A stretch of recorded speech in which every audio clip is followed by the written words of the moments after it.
Welcome to the second Wednesday Morning Roundtable that we have here at Westminster, and we want to again thank the church for allowing us to use the sanctuary for these events over the next, I guess we're going to say 9 months, 9 months as we go.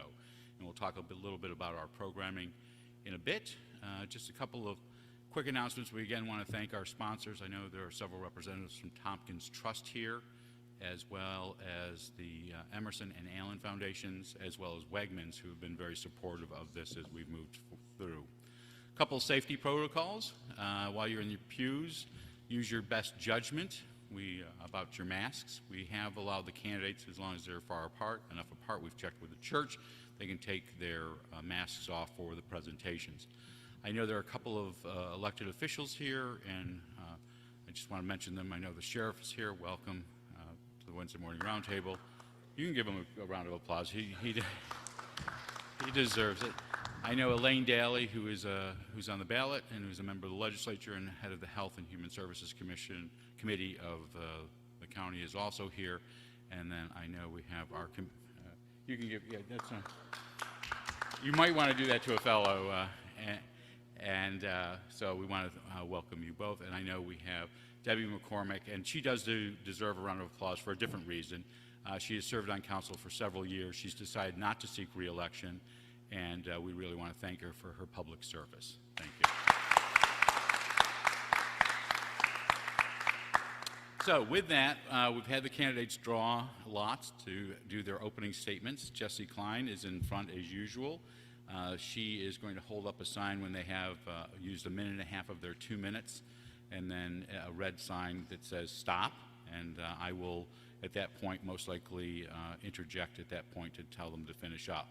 They do not have to use all 2 minutes of their time if we would like to move through things. And then we have some questions that I know some of you have already texted me. I have been handed some questions, and I have some of my own. So we'll start with Terry Cuddy, who is on the Democratic and Working Families line. He is the incumbent who is running for re-election. Mr. Cuddy, welcome. Thank you, Guy, and thank you, Jesse, organizers and members and sponsors of the Wednesday Morning Roundtable. Thank you, Ginny. Thank you all for having us here. I have served as on the Auburn City Council for the last 7 years. 7.5 years. I'm proud of my many achievements as a city councilor. These achievements include providing quality core services to the people of Auburn, whether it be improved infrastructure, clean water from your tap, timely trash pickup, a responsive police and fire department, or the recreation our parks provide. An immense amount of work goes into making it all happen for you, the public. Throughout the pandemic, the city always continued to do the necessary work for Auburnians. Auburn never stopped planning, never stopped working, and never stopped helping its citizens and the surrounding communities. This current council continues to provide the stability and in a fiscally responsible and effective manner, even in the most uncertain of times. The city needs leaders that know how to work with county, state, and federal leaders to optimize our commitments to the public trust. This is manifested in the millions of dollars brought into the city through infrastructure projects such as bridges, buildings, and roads to economic development initiatives aimed at growing opportunities for business downtown, our technology park, and through our great city. I'm running again because my work is not done. Owasco Lake is still under threat of harmful algal blooms and other contaminants. I will fight to enforce relevant rules and regulations to protect the watershed and our drinking water. I want to bring programming for our youth at our newly renovated public parks.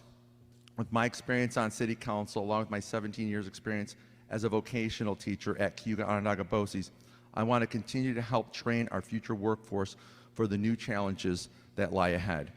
It is imperative that Auburn continues to build on what I started when I first elected. It is a destination, a model of what government can do when it is working right and working for the common good. Thank you. Thank you, Mr. Cuddy.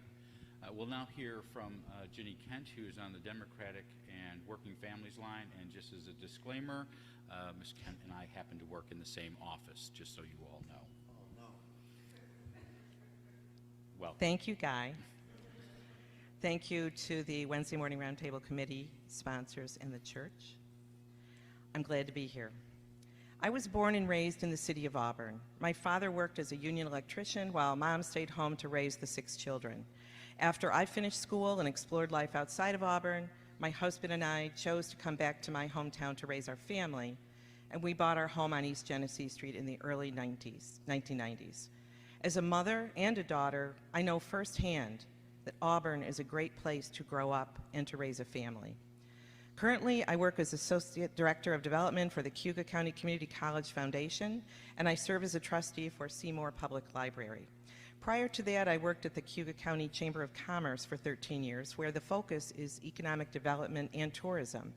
In addition, I oversaw Leadership Cayuga and the Finger Lakes Grants Information Center. I am well positioned to be an effective city councilor. My community service has also prepared me for the challenges of a city councilor. I was co-founder of the Auburn Beautification Commission, a member of the City of Auburn Comprehensive Planning Committee, and the Auburn Industrial Development Authority, or ADA as we refer to it. During my time on the ADA board, one of the projects I'm most proud of is the addition of the Hilton Garden Inn to our local economy. It has become an invaluable asset to our tourism market. As I go door to door, I am heartened by what I hear. People like living here. They can see the positive changes in Auburn, such as upgrades to the playgrounds, the efforts the city is making in addressing abandoned properties, and the attention the city is paying to our trees and our sidewalks. While Auburn has so much to be thankful for, there are challenges ahead. Recovery from the pandemic, protecting Owasco Lake, providing safe drinking water are priorities. As your next city councilor, I will work alongside my colleagues on council to meet these challenges and continue to move Auburn forward in a positive direction. Thank you. Thank you, Mrs. Kent. We'll now hear from former mayor and current Cayuga County Legislator in the 13th District, Tim Lattimore. Mr. Lattimore, welcome back to the Wednesday Morning Roundtable. Well, it's good to be here. It's great to be in a church. That means we can't lie, right? That would be correct. Oh, good. I'm Tim Lattimore. I was a city councilor for 4 years. I was a mayor for 4 years. I was on the city and county planning board for 10 years. Presently, I'm finishing my term with the county for 12 years. I think I have the experience, the strength, and the hope to get things done. As I look around, I see Mr. Hutchinson and yourself that served on city council. I remember Jim had beat me for a council seat, but we flew down to Texas and we brought back Snyder General to Auburn. That was a great accomplishment. It was just funny how just over the weekend I had breakfast with Henry Beck, who owns Tessie Plastics, and which is a great employer for the area. They got about 4,000 people, but it was good to be able to get together, even after being defeated by Jim and yourself. You were incoming mayor, and bring back industry. And we need to have those job opportunities. It's great to see Tessie in our industrial plaza, employing and operating that operation. So it's those types of things that I want to continue to do. Thank you. Thank you. We'll now hear from Mr. Otterstatter, who is also on the Republican and conservative lines with Mr. Lattimore. Oddly enough, they just all sat by party affiliation together. So, Mr. Otterstatter owns High Octane downtown. If you haven't been inside his business, you should have been there by now. So, sir, you have 2 minutes as well. Good morning, and thank you to the Wednesday Morning Roundtable for inviting us. My name is Rob Otterstatter. I'm a 9th generation Auburnian. I am proud to have grown up here in Auburn. I graduated nearly 30 years ago. In fact, went to school with Mr. Cuddy. I'm married to my wife, Joni. I have 3 beautiful children. My oldest, Leah, is a student at the University of Oklahoma studying severe weather meteorology. And my 2 youngest are just now entering into the school system locally. 4 years ago, we made the decision to return back to Auburn, New York, my hometown, to open a farm-to-table restaurant and coffee house, Octane Social House. I'm very proud of my hometown. I've always been very proud of being from Auburn. Auburn is the cultural crossroads, it seems, in upstate New York, with many famous residents, many national ties. It always amazes me. No matter where I've traveled, people are familiar with the folks that have come through Auburn. I do struggle with some of the aspects of Auburn.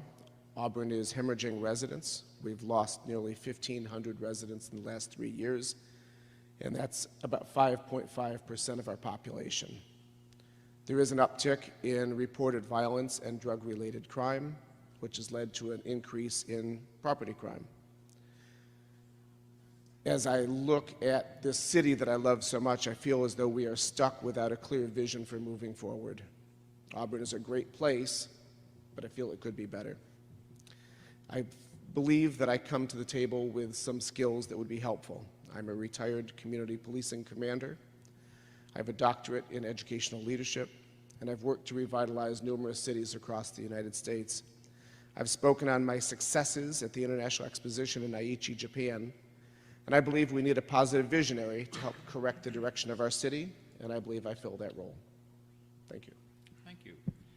We'll now go with questions that either have been passed up or I've come up with. We'll go in a rotation. We'll start with Mr. Cuddy first time round and go through and hopefully be able to get through all 4 rounds at least. If after you've spoken and someone says something you want to follow up with, just give me the high sign and Jesse will give you an extra 1 minute on that. So I want to start with something that's been in the news, especially in the last 10 days, with the issue of medical marijuana and marijuana in our community. We know that the state of New York is allowing communities to opt out of adult use cannabis retail dispensaries or the consumption licenses for localities. Oddly enough, Auburn has not had a public hearing on this. The decision, I believe, has to be made by December 31st. We know that at least one town in Cuddy County has already opted out, and several are discussing it. So even though this is a decision that will not affect the council necessarily on January 1st, if anyone, at least one of you will be there, what should the city's position be right now on the opt-out issue? Mr. Cuddy, you have 2 minutes. Thank you, Guy. So the council has had, during session at council meetings, Corporation Council gave a presentation on the new law, and there were people in the public to be heard section to talk about their support for lack of a better term, opting in. We listened to all the parties at council, and there was really no, there's no mandate to have a public hearing. We discussed it, and as of right now, the default is everyone opt in. So there has not been a public outcry regarding legalization and sale. So one of the things that I do want to talk about is being on ADA, Auburn Industrial Development Authority. We got good news last week, as Mr. Cosentino said, that there will be a production facility, Terrapin, in our technology park. And in fact, tonight, ADA is going to be voting on the sale of that property. And when we talk about bringing jobs to the area, it is this council and the current ADA board that has allowed, companies like Terrapin and expansion of companies like Tessie. So, I believe that we have done due diligence, given the direction of the state or lack thereof, but I have not felt the need to have, there's never been any, from my perspective, any thing but transparency about the issue. Judy Kent, on the issue of opting in, opting out for marijuana for municipalities such as the city of Auburn. Thanks, Guy. So the legalization of marijuana has brought this issue to Auburn. We didn't ask for it, but here we are, and we're going to deal with it the best way we know how. The new law allows people over 21 to possess and use up to 3 ounces regardless of where it's purchased. So right out of the gate, you know that people in this community will be using it. The question is, where will they be purchasing it? If we opt out, we would be losing our portion of a 13% excise tax, which may represent millions of dollars of revenue. And this revenue has no restrictions on the city of Auburn for its use. Regulations of the sales and use is still evolving, because I've been checking a lot of websites to see where we stand on that. And it's going to involve a change in mindset for every one of us, whether you're an employer, whether you work for the government, you're a parent, you're in law enforcement. Every one of us is going to have to go through our own re-education and rethinking about marijuana. That's all I have to say. Thank you. Legislator, on this issue of the city of Auburn opting in or out of the legislation. Well, back in 1969, I was in California, so I've been around, unlike President Clinton. I did, well, anyways. But anyways, 30 years ago, I decided not to use anything, and I've been in helping people who are addicted to different forms of chemistry. We got $60 million in the county for tobacco money, and I think we misspent a lot of that because some of it should have gone for addiction type of things with smoking. We sued the opioid distributors and manufacturers, and we are going to receive some monies. And I'm telling my fellow legislators and chairwoman that that money should go towards direct rehabilitation. This opportunity that's knocking on the door now with the marijuana is, you know, it's great that they want to come to Auburn, New York. People are going to do what they want to do. I believe in personal freedom. But I do want to have whatever revenues become of it that are dictated towards rehabilitation and prevention. I mean, I know a little bit about the drug, and I think that it's a gateway drug to some people. So hopefully we can get into deeper discussions. But the economics of it, I mean, vices.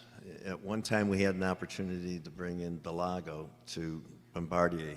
It was 1,400 union jobs, $8 million in property taxes, and it went to the next county.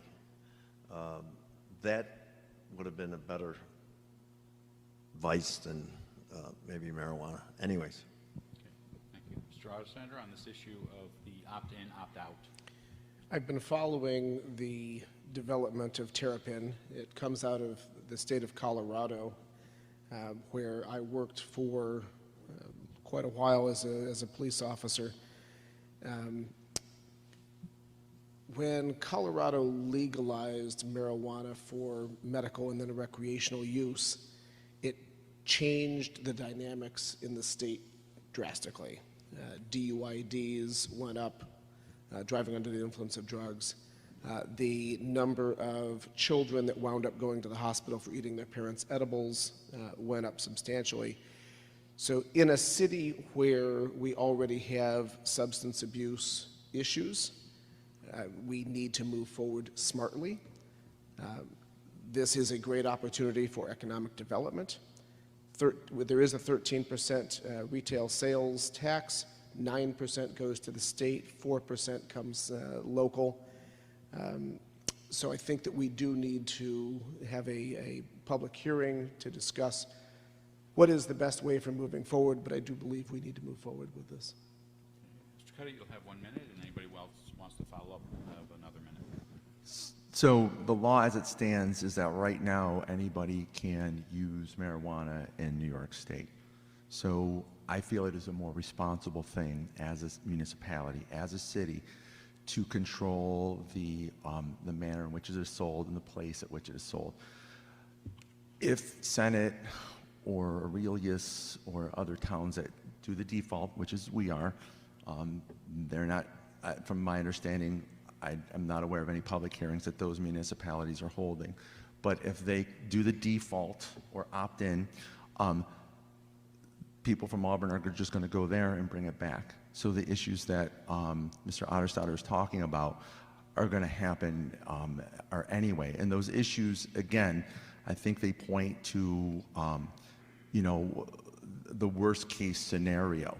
And I personally cannot legislate always on worst case scenarios. There, as he said, Colorado was one of the early states.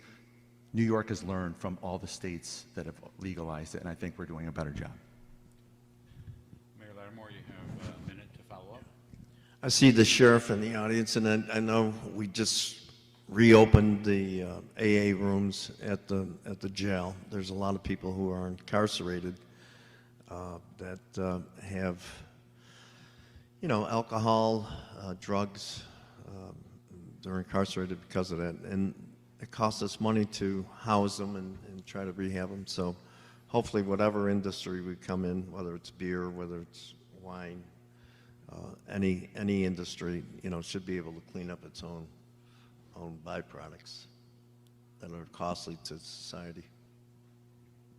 Anything to add? All right. So the only thing I would add to what has been said is I think education is going to be incredibly important as we move forward. I don't know that these are all worst case scenarios. These are just real case scenarios. The fact remains that it is enticing, and children will get into their parents' edibles if they're not secured, and we know that parents aren't always the best at securing things from their children. So I would say access to the schools for education is certainly going to be paramount. Thank you. Mayor Lattimore mentioned the issue of money and how opioid and tobacco money can or wasn't, may have not been used correctly. This is not necessarily a city issue alone, but we'll start with Jenny Kent on this. The county is going to get about $14 million to deal with the after effects or the current effects of COVID. While the city may not necessarily vote on that, you will be having legislators who will. What should be some of the priorities that would benefit the city of Auburn of that $14 million, since many of those decisions do have to be made after January 1st, 2022? So just to... And if you could use your microphone. Sorry. Thank you, Guy. So just to remind folks, the city of Auburn also entered into an opioid lawsuit. I don't think they've heard the results of how much money that's going to mean for the city. But I believe that the funds should definitely go into the transition. The funds should definitely continue to support the ongoing efforts to help combat opioid misuse in the community. Currently, the city of Auburn is offering Narcan training. You know, the DRI provided significant funding for Nick's Rides Clubhouse. And we're also very involved in the healing program, which is run by Monica Salvage, and that's really looking at the study of what are the best ways to help these folks, and they have different models of treatment. So out of the gate, I would say education and continuing to support the programs that exist in the city of Auburn for our community members. just clarifying, this is still in your time, is the $14 million that's coming to the county, what priority should the city have for that money that's from the CARES Act? Oh, Sorry. Go ahead. No, we'll start with Ms. Okay. Kent, and we're going to work our way around. okay. So, you're talking about the CARES Act, ARPA, or the We were just confused about, you started with opioid? No, I was just saying that you have a windfall of money to a county. Sorry. sorry about Bad analogy. So let's Okay, start so over. would you, So give me $14 the- million is coming to the county. What should city legislators and city councilors be telling the county there should be priorities for? So we'll count that as your follow-up on opioids, and now you can go to the $14 million for 2 minutes. Okay. So the CARES Act, so the 14 million can go to, it's overseen, there are guidelines for it, so it can be used for different areas, including transitioning the post-COVID recovery, replacing lost public sector revenue, addressing negative economic impacts, supporting public health expenditures, and investing in water, sewer, broadband infrastructure. So what I believe is that the county and the city leaders should sit down and talk about the best use for that funding for the city. Okay. Mr. Lattimore, some decisions have been made, you're a member of the legislature, some decisions have been made on some of that money, but some of it will be after you leave the county legislature. What should be priorities that help the city of Auburn on that $14 million?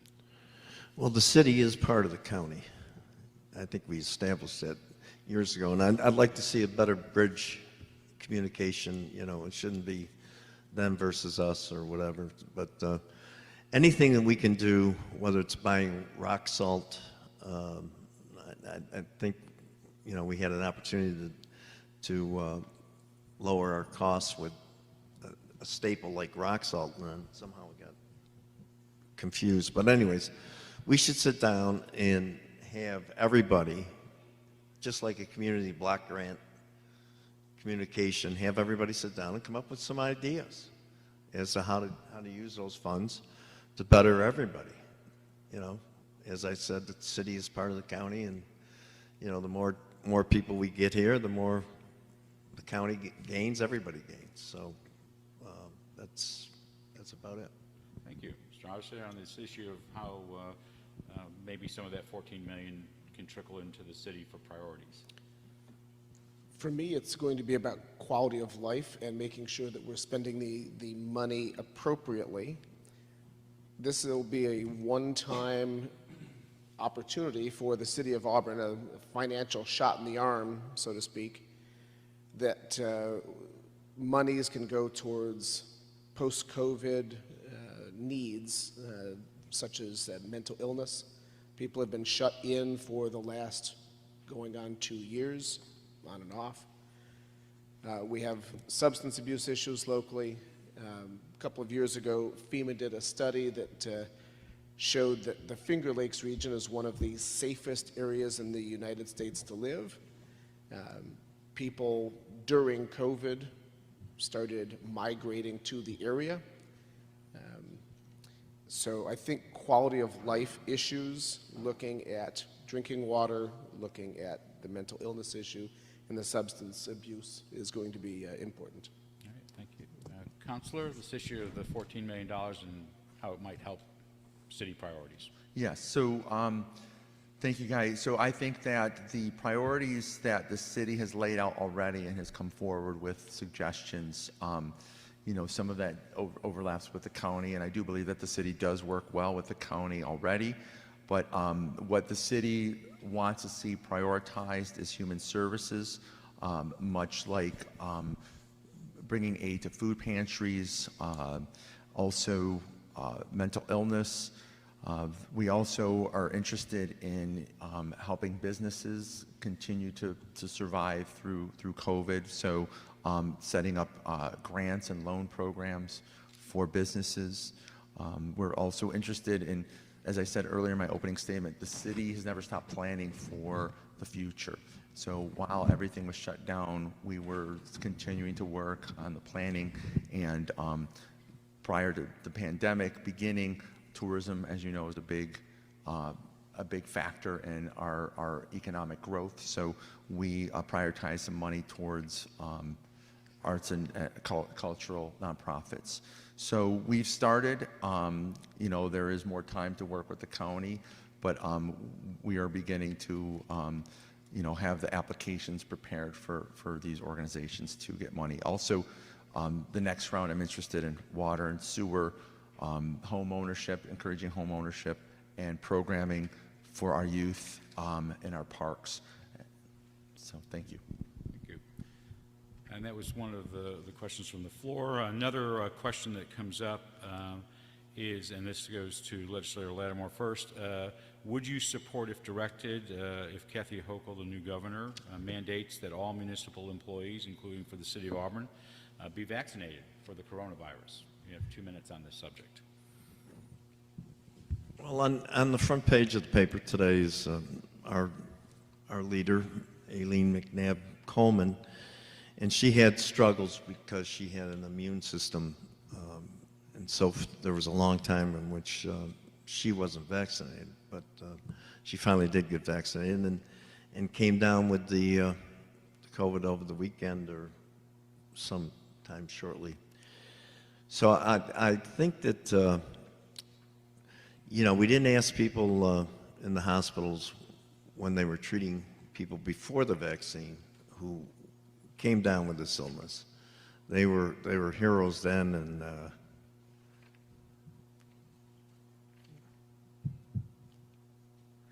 they're heroes now. So I think it shouldn't be mandated. I think we're going to lose a lot of people.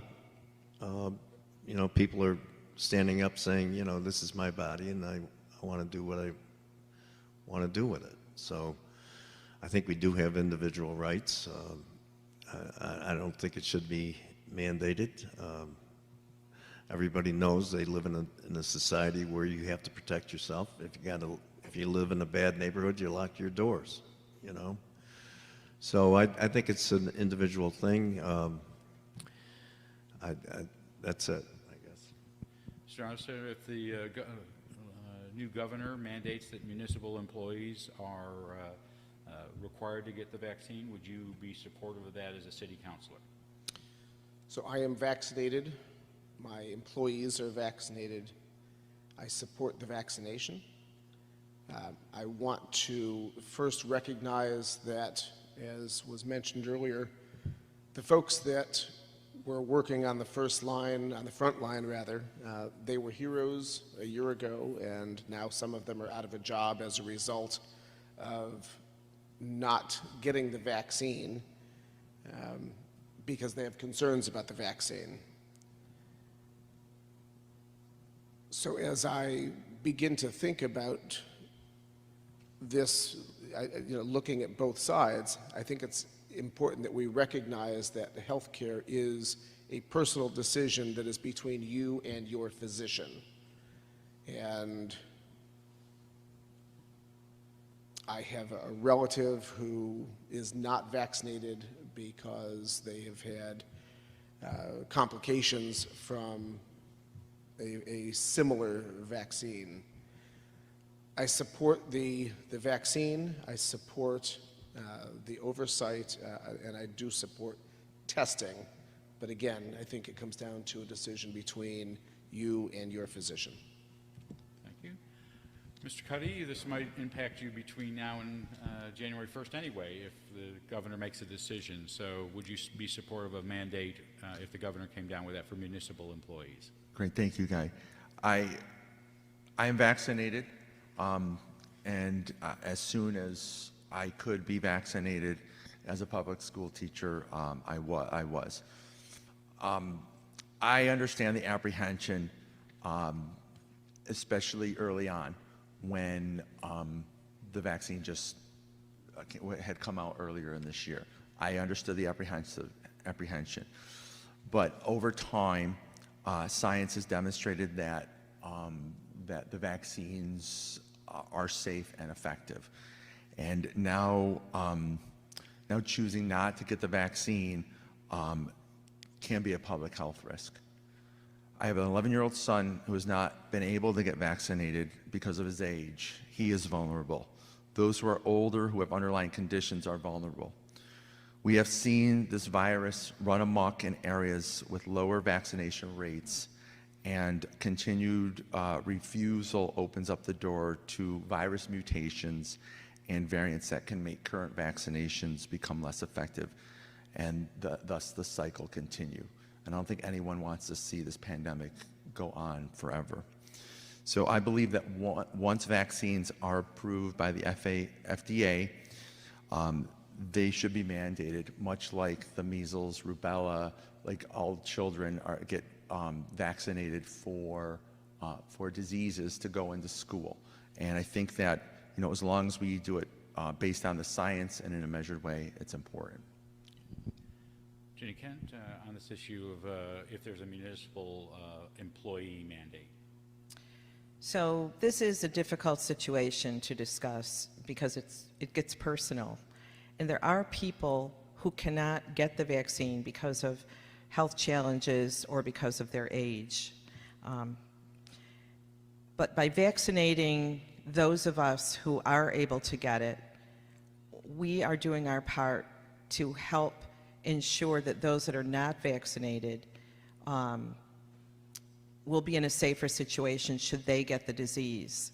So I'm vaccinated, my family's vaccinated, and I do believe that by mandating safe vaccinations, we will begin to see the pandemic in our rearview mirror, so I would support it. Mr. Lattimore, you'll have 1 minute to follow up. I am vaccinated. Not for rabies, but I'm vaccinated.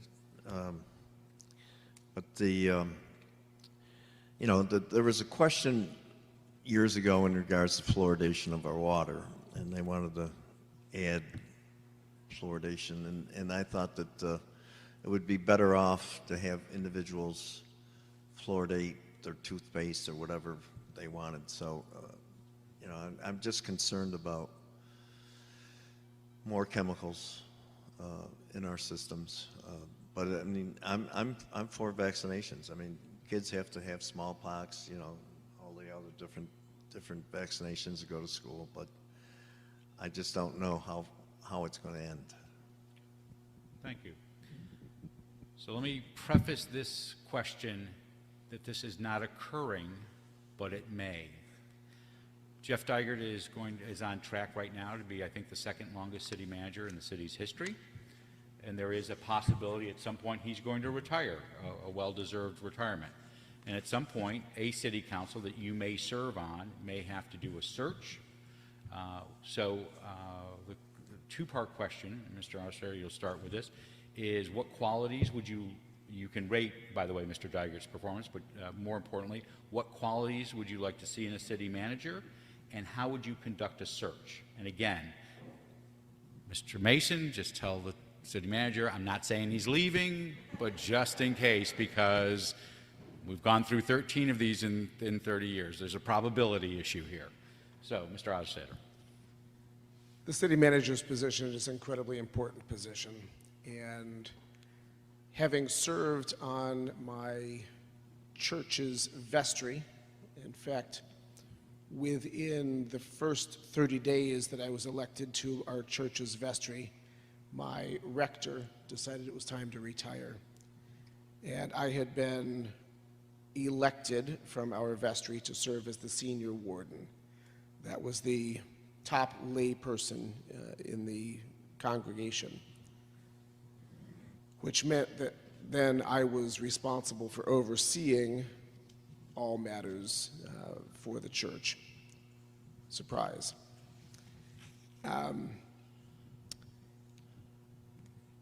In the same manner that we looked for the appropriate replacement of our rector, we would need to use the same procedures, identify all the requirements. We want someone with public safety in mind, someone with public administration. So looking at what's going to be best for moving the city forward. Personally, I think that a visionary, someone that would see the greatness of Auburn, would be an important aspect of that position. Thank you. Mr. Cuddy, 2 minutes on this search issue. Did it come about? So I was involved in the hiring of City Manager Jeff Diger. And if you remember, we had done a traditional city manager search, and which means we had people from all over the country apply for the job. We did interviews. In that interim period, under the recommendation of the then city manager, Doug Selby, he did recommend Jeff Dygert serve as the interim manager. And to be honest, I myself was like, I wouldn't have thought of the fire chief at that time to be the person for the interim, but I trusted Mr. Selby, and I did see that his leadership at the firehouse was his strongest asset. So one of the things that the reasons why I decided that that would be a good idea was, I trusted that, and I proved to be right. He has served as an effective leader in this community. Much of the success that the current council has is because of his leadership. So there are intangible things such as leadership and leadership style and ability to work with people and the ability to basically understand the chain of command, which he does. And the morale of the workers are good. The progress of the city has improved. So again, we interviewed all candidates that had the public administration degrees. But Jeff Dygert has something that most city managers that we interviewed or that are even out there knows how to work with people, knows how to lead with respect and an authority that is respected by not only the people that serve him, but by the people of Auburn. So I'm really proud of what we have done, and if, God forbid, he does retire anytime soon, we will look for the same leadership qualities that Jeff Dygert has showed the city over his tenure as a city manager. Thank you. Jenny Ken, on the question, if you had to do a search, what qualities would you look at, and what would the process be? So I have, over the years, been on various search committees, and sometimes we hit it out of the park, and sometimes we didn't. But in the time that you're developing how to replace a city manager, I believe, first of all, you need to have a handle yourself on what the major issues are that you're facing, and you want this person coming in to be part of their strengths. So the search committee really should be well informed and include stakeholders from important areas. I do believe that city manager in our form of government needs to be comfortable in the human resource role, because, as Mr. Cuddy said, they have to sort of be responsible for the morale of the staff, and they also want to have their staff feel good carrying out their jobs every day. I also think that the person should come with an understanding already of the area. So if you feel like you're telling them about your city, that's a red flag right there. You start out with lofty goals. They have experience in public administration, they've got this degree, they're familiar with the area, they've got a relative here. But at the end of the day, it really comes down to that feeling you get, and I think a couple of you referenced it, that this is the right person for the job. It may be someone in our city, it may be someone from Alaska, we don't know. But when you put it all together, I would cast a broad net, including local candidates, and just take your time making the right decision. Mr. Lattimore, on this issue of if you had to do a search, what qualities, because you're tight, what qualities and process? Last night I had a meeting at the county with, we're looking for a new HR director, but I think looking at you and Jim and some other people, we've gone through a lot of different managers over the years. And Jeff and the mayor used to work for me, and I think I know Jeff's qualities. I did disagree with him when he was fire chief that maybe the manning was a little too much, or the overtime was a little too much. I think there was one time when we were laying off 5 police officers and 15 CSCA workers. And I said, you got to trim it back. So, I mean, there's been, I think Jeff was a good pick. I disagree with him on the ambulance system, the way we're putting that together. But I think we do have to make changes in the way we deliver our services. I always talked about a metro system between the cities and the towns, but we could never get that done because of personalities and who's going to be king. So hopefully, city managers come and go. Jeff is a good one. I hope that he's going to be happy, and maybe he might run for mayor or something. Who knows? But anyways, I think I've seen good people. As I mentioned to Jim Hutchinson before the meeting, that Stephanie worked with one of the great city managers who were down in Ithaca, and I tried to hire him here for the city, but he wouldn't leave Tom Young at the time. So I think I have a good quality of who can do a good job for us. So that's it. Thank you, Mr. Officer. You'll have another minute to follow up. I think looking for someone that has previous successes is important, someone who understands the idea of revitalization, re-imaging, can give the city direction. We need to stop the depopulation locally. We need to encourage young families, and we need to keep our seniors. And I think those are all important aspects. Mr. Cuddy, you'll have 1 minute. I do think that the question of population as being an indicator of a city's success is very misleading. I think that quality of life is more important. The population of New York State, let alone the Rust Belt, has been in decline since the 1930s. So, we can't blame the current city council for the population decline. What I think is more important is the quality of life is improving for the people that are here. And, I think that, to assign population decrease to the city of Auburn as though that the city is doing something wrong, I don't think is very fair. Anyone else to follow up? So I'm going to keep on track, and we've gone through one round with 4 questions for each of you going first. So we're going to finish off with closing statements. And as I said, we're going to go in reverse order so that we can get everyone out of here at 9 o'clock.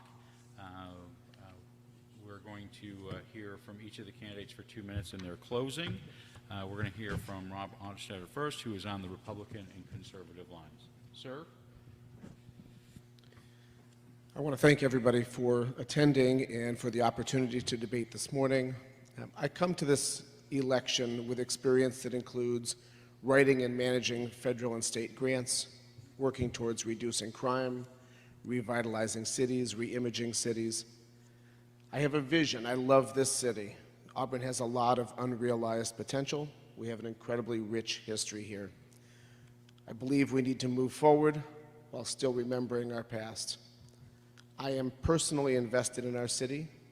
I have moved my young family here to make this my forever home. I opened a much-needed new business downtown, helping continue the revitalization downtown. And I've brought back my expertise learned from my time away to try and benefit my home city. I think we need to stop making decisions that drive away our seniors and young people. I think we need to start emulating successful cities. I think we need to stop raising housing assessments, especially those at the end of a pandemic. hopefully the end. We need to stop raising taxes. We need to make Auburn safe. We need to bring business back, making Auburn relevant and vibrant. We need to give more people reasons to call Auburn home. And we need to stop talking about things and start doing things. And I humbly ask for your vote on November 2nd. Thank you. We'll now hear from his running mate, former mayor and current county legislator Tim Lattimore, who's on the Republican and conservative lines. Mr. Lattimore. Thank you for having us today. And as Rob said, I mean, I love Auburn, and public safety is the #1 issue. And yesterday there was another shooting down by Delavan Street on Wood Street. There was a shooting the other day down by Balloons on Barber Street. The violence, I've never felt unsafe in this city, even though it was a prison city for my whole life, but I never felt unsafe, and I do now. We need to strengthen our police force. We need to have neighborhood policing. I've asked for it over the years. We're hopefully, we had a lot of retirees lately. I think the average age on the police force is now 2 years, Rob? Is that what it was? 2 years on the force. I mean, everybody's moving up into ranks. So we need to make sure that our streets are safe. And for years, I complained about the Delavan House. I happen to have work out of an office that's close by there, and day after day, seeing the drug deals, day after day, seeing problems. That they finally did shut that operation down. But as I go around on different campaigns, I notice the same drug houses. The neighborhood people come out and tell me that there's a drug house, and we need to shut them down. And hopefully we can do that.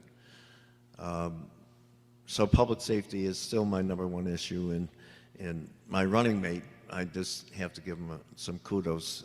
He's a retired police officer after being shot 3 times. So in the line of duty, he's terrific. And having him come back and invest in our downtown is double kudos. And his aunt used to work was a teacher at Seward School, the original Seward School.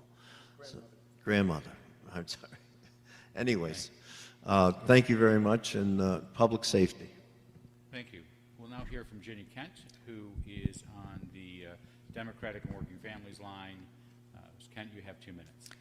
Thank you, Guy. Thank you for hosting this forum. The role of a city is to meet the needs of its residents through services such as fire, police, emergency services, public works, water, code enforcement. I could go on and on. Our quality of life depends on how well the city does this, and so does our ability to support and attract jobs and businesses, provide a positive experience for tourists, and encourage people to move to our city. Even during the pandemic, Auburn continued providing essential services, and work continued on important projects such as the State Street Bridge. I have faith in our city, and I look forward to bringing my experience and knowledge to council to keep us on the right track. As your next city councilor, I will make sure Auburn has your best interest in mind. I will make sure those basic core services that our residents have come to expect from the city will continue to be there for you. I will work with my colleagues on council to keep Auburn moving in the right direction. We will make responsible fiscal decisions today to guarantee a better tomorrow for our children and our grandchildren. I need your support. Please vote for me and Terry Cuddy for Auburn City Council on November 2nd, or if you'd like to vote early, beginning on October 23rd. Thank you. Thank you. We'll now hear from the lone incumbent, Terry Cuddy, who's on the Democratic and Working Families line. Counselor. Thank you, Guy, and thank you to all those who attended today. I'd like to thank my fellow candidates for being here to discuss the important issues that affect Auburn. As you can easily see, my opponents like to constantly point out at what they think is wrong with Auburn.